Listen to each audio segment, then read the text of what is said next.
Namo Buddhaya, Namo Dhammaya, Namo Sanghaya, respected Mahasangha, respected government officials and law enforcement, and hello everyone.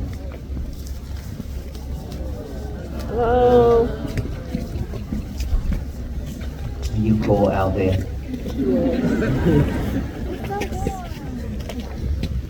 Well, first of all, thank you so much for your time and effort, your love and hospitality, and your support to come out for the Walk for Peace, even though in this weather. Thank you so much for all that. How many of us already listened to my talk? How many of us already practice what I talk about? How many of us that actually write out that statement, today is going to be my peaceful day every day? Okay, not many. What is the deal here? What's the problem? What is the problem stopping you from writing that down? Is it because it's not necessary? Or what is the problem? Please raise your hand if you actually write that statement down every morning. Raise your hand. Okay, less than 20 people. So may I ask, what is the purpose of us coming out today? For peace? Then what is the problem when I already share peace, the key to have peace, but you're not doing it? Well, I asked, how many of you have listened to my talk, and all of you raise your hands? Means you already listened to my talk. How many times? Many times? Because I have been talking like 104 days, 104 5 days already. So if you still coming out for this mission, but you are not doing what we're supposed to do to have peace, then I really don't know what is the purpose of coming out. Because when you come out here, first of all, you have to put a lot of effort into it. The night before maybe. And then this morning you have to plan out everything to come out, and then stuck in the traffic.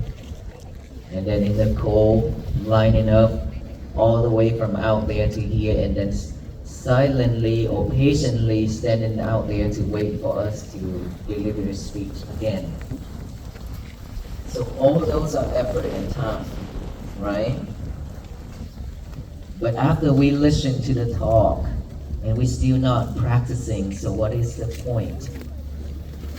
Are we just here to join the fun, the parade, or what? Or concert? This is not a concert.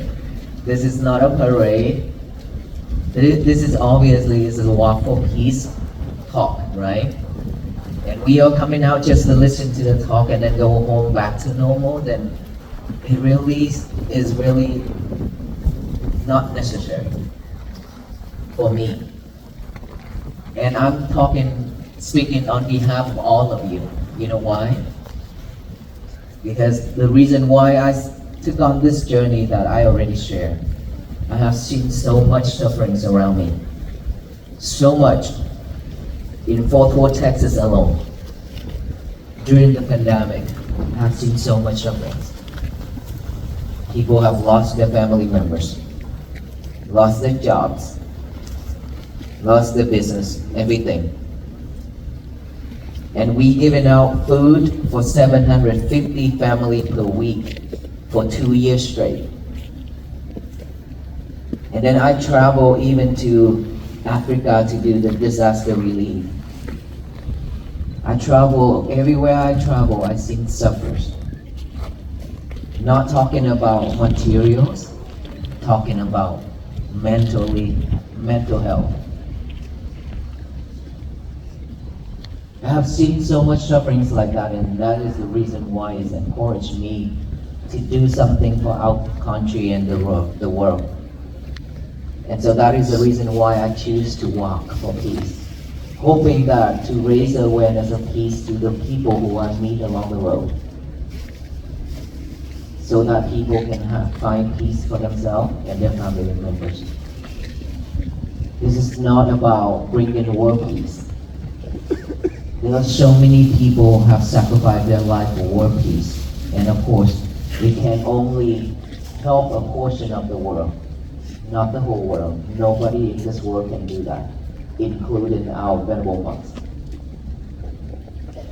That is why I mentioned that we walk just to raise the awareness of peace so that you can practice to have peace for yourself. In our world, which is inside of this physical body, if we cannot have peace, there will be no world peace. If this world cannot be at peace, there will be no world peace out there. The world will continue spinning and doing all those things and throwing all the lemons to the people, to the beings.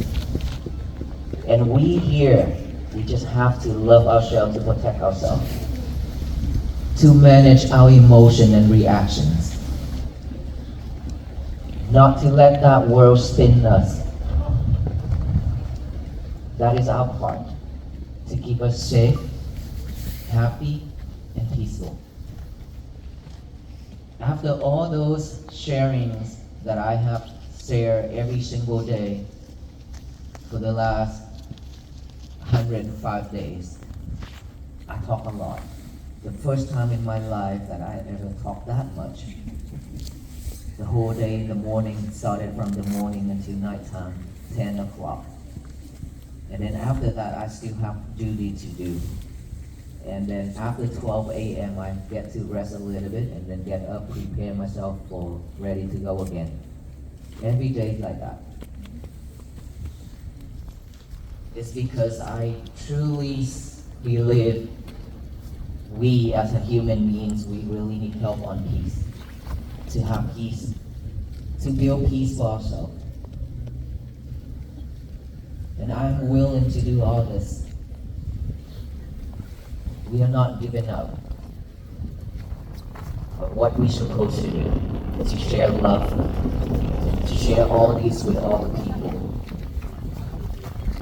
Why do I have to do this and why do we have to do this? It's because we are human beings. It doesn't matter what background we have. It doesn't matter what belief and faith and religions we believe. We have the same blood colors, which is red. We have the same taste of fear, which is salty. We are the same as human beings. We have this form, we have hands, legs, eyes, ears, nose, mouth, the same thing. We are not different, and we deserve better. We cannot be in a slave for material and for people to spin us, for people to control us. We've been there, we've been doing that for a long time. Letting people controlling us, being a slave to all those materials. This is not slavery time. It's gone. And of course, we don't need to hold all those anger and hatred anymore because of all those history. It's already become a history. No one can change it. We cannot live with it. We have to move on. They have sacrificed their life for freedom, for peace, for us to have a peaceful life like this. So we should move on and let all those wounds be healed within loving kindness and compassion so that peace can bloom and flourish throughout this universe. And in order for us to have peace, again and again I have to say, there is no other way except we have to be mindful. If we cannot be mindful, then we continue letting people controlling us. How does people control us? Just say one thing, one word. When they trigger us, just with one word, we react right away. We react right away. And after that reaction, we suffer. We hold hatred, anger. Is that right? That is just it's one word from this mouth. Not talking about action, physically. Just one single word that can trigger us and let us jump around. And at the end, we hold suffer. Nothing else.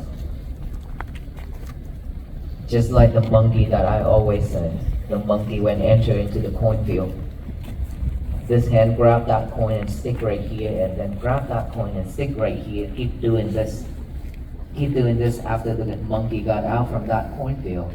The whole field are damaged, but only 1 or 2 coins on his hand. We are the same. We've been trying to grab everything in this world. We grab a lot of things. Even if it's not necessary, not needed, we still grab it.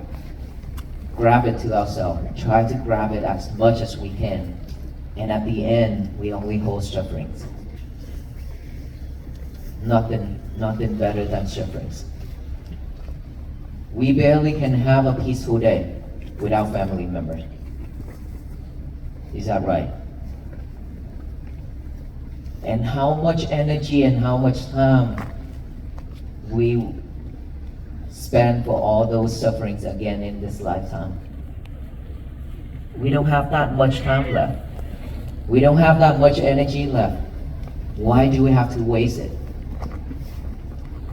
Coming out here, spend a lot of time to stand right here. That's a lot of time and effort that I mentioned right at the beginning. And then after listening to the talk, when we go home, we do nothing, then everything go back to normal. It means you waste your time. It means you waste your time a lot. And I don't want that. I really don't want that. If we willing to come out here, we should take this into action seriously. To have peace for ourselves and our family, that is how you love yourself.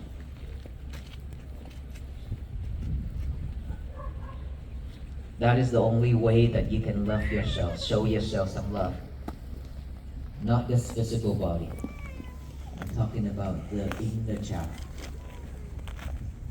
The inner child been crying and asking for help every single day, every single moment, but we still ignore and abandon it, which is our mind, or people call our soul.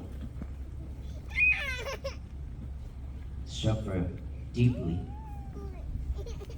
We live with stress and anxiety every single day. And we pass those on to our children. Our children grow in with all those anxiety and stress as well. Because seeing us stressed, frustrated, they cannot be happy.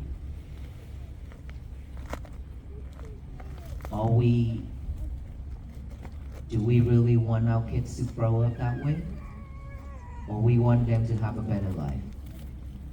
Of course, we want them to have a better life. And that better life only happens when we change ourselves to be better. That is why I always say, every morning when you wake up, just grab a piece of paper and a pen out, write down that statement. It won't take you that long. Today is going to be my peaceful day. That is how you practice to have peace. That is how you practice to have a new habit. That is how you practice to concentrate. That is very simple and very easy thing to do in our life. While you spend a lot of time doing nonsense things, but only this thing is very important for our life, but we will not do it. We still not consider to do it. And that is not loving yourself. Or maybe you think that this is something that children do or teenagers should do, not us, maybe. No, it's for all ages. It's for all ages. You, first of all, grab a pen and a paper. Means that you are mindful to remember that, oh, I need to get a paper and a pen out. Without mindfulness, we cannot remember all those. We forget, right? And then when we got the paper out, when we set the paper on the table, we have that thought. Today is going to be my peace student. Now you grab your pen on your hand, start to write. Thanks for watching, Focus everyone. on Hope that everyone each finds and every some movement of your hand. change in this, Your hand. positive change in this Focus video on and it. personally. Thank you. This is how you train your